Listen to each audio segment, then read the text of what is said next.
Hi, Todd Garneau here with Three Creeks Capital. I'm going to discuss today this concept that every single one of my clients ask me about and we cover during their tax review time.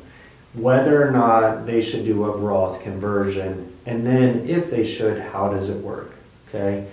If you're actively working, so you're not yet retired, we want you to think about whether or not it makes sense to convert some of your pre-tax traditional IRAs into a post-tax, tax-free Roth bucket, okay? Why would you do that? Your current and future tax rates are the first thing we take into consideration. For a lot of people we have doing these conversions, their tax rate today is a little bit lower than what it'll be in the future. And you say, well, how's that possible? Well, I have Social Security, taxable. I have my Ohio Public Employee Pension, taxable. I saved in my deferred comp or 403B, taxable. 401k, taxable.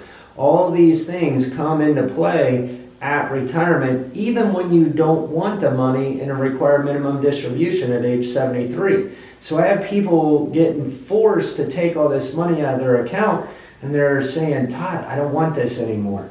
So if your current tax rate is lower today than what we think it'll be in the future, this may be something you should consider. Here's the other thing. This grows tax deferred and tax free upon withdrawal. Follow the rules correctly and you get tax-free growth and withdrawals. Again, follow the rules. And flexibility. What do I mean by that? When we have our most successful clients in here, they have three things, okay? They have a bucket full of taxable money. We just talked about taxable. Social Security, your pension, your deferred comp, all these things are taxable, okay? That's bucket one. Bucket two is their tax-free bucket, their Roth IRA.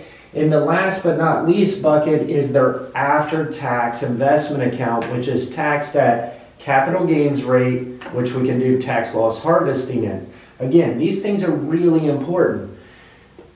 What do you want to think about? Future tax changes? Sure. Can legislation change the beauty of this Roth? Yes, it can. Paying the tax. A lot of people convert, then they say, Todd, I just converted $40,000 into my Roth IRA and I owe $10,000 in taxes. Where do I get the 10 grand from? Okay, we can always take it from the conversion. We'd rather not do that. So this is something to think about. How are we paying the tax on the conversion?